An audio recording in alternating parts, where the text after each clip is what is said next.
સુરતના સચિન પાસે આવેલ લાજપોર ગામમાં થતા ગેરકાયદે માટી ખનનની લાઈવ રિપોર્ટિંગ કરતા સ્થાનિક પત્રકારો પર માટી ખનન માફિયાઓના મૂર્તિયા દ્વારા લાઈવ વિડીયોમાં હુમલો કરાયો. લાઈવ વિડીયોના આ હુમલા પછી સ્થાનિક પોલીસને જાણ પણ કરાવી હતી. તેમજ સામેવાળા વ્યક્તિ પર ફરિયાદ થઈ સ્થાનિક પોલીસે હુમલા કરનારાની ધરપકડ કરી જેલ પાછળ ધકેલવામાં આવ્યો. હાલ પોલીસે તપાસ શરૂ કરી છે કે આ હુમલાખોરને કોને કહેવાથી પત્રકારો પર હુમલો કર્યો છે, તેમજ હુમલાખોર વ્યક્તિ પર કોના ફોન આવ્યા છે અને કોણે એમને આ રીતે હુમલો માટે કહ્યું છે તે તપાસમાં આવી શકે છે. મળેલી માહિતી અનુસાર 84 તાલુકાના વિસ્તારમાં આવેલા ગામોમાં મોટા પ્રમાણમાં ગેરકાયદેસર રીતે માટી ખનનનું કાર્ય શરૂ છે, જે સ્થાનિક નેતાના પરિવારના સભ્યો હોય પ્રથમ તબક્કે એવું જાણવા મળ્યું છે.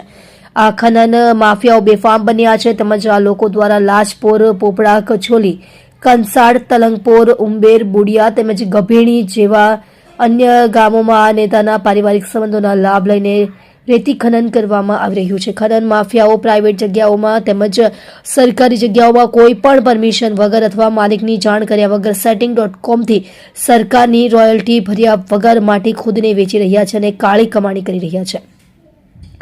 પત્રકારો દ્વારા લાઈવ કર્યા પછી સચિન તેમજ 84 વિસ્તારમાં મામલો ગરમાયો છે. આ ઘટનામાં લાઈવમાં જ પત્રકારોએ સરપંચને ફોન કર્યો હતો, જેમનો ફોન બંધ હતો, તેમજ તલાટીને ફોન કરીને સ્થળ પર બોલાવ્યો હતો. એ સમયે તલાટીએ આવવાનું કહ્યું હતું અને ફોન કટ થતાં જ બીજો એક કોલ આવ્યો, જે ગામના જ અસામાજિક તત્વો જેનું નામ ડગી ઉર્ફ સાદ પટેલ દ્વારા પત્રકારને ફોન કરી તું ક્યાં છે પૂછ્યું હતું. પત્રકારે કહ્યું લાજપોરમાં છું.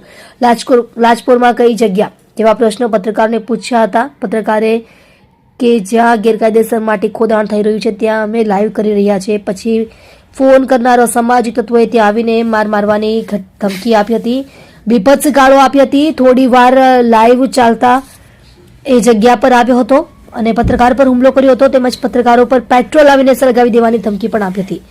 પત્રકારોએ આ સામાજિક તત્વોને ફોન આવ્યા પછી પોલીસને જાણ કરી હતી.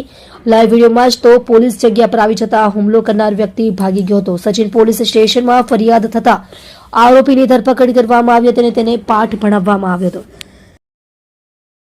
તમે જોઈ રહ્યા છો કેપી ન્યૂઝ ચેનલ રફીક શેખની સાથે.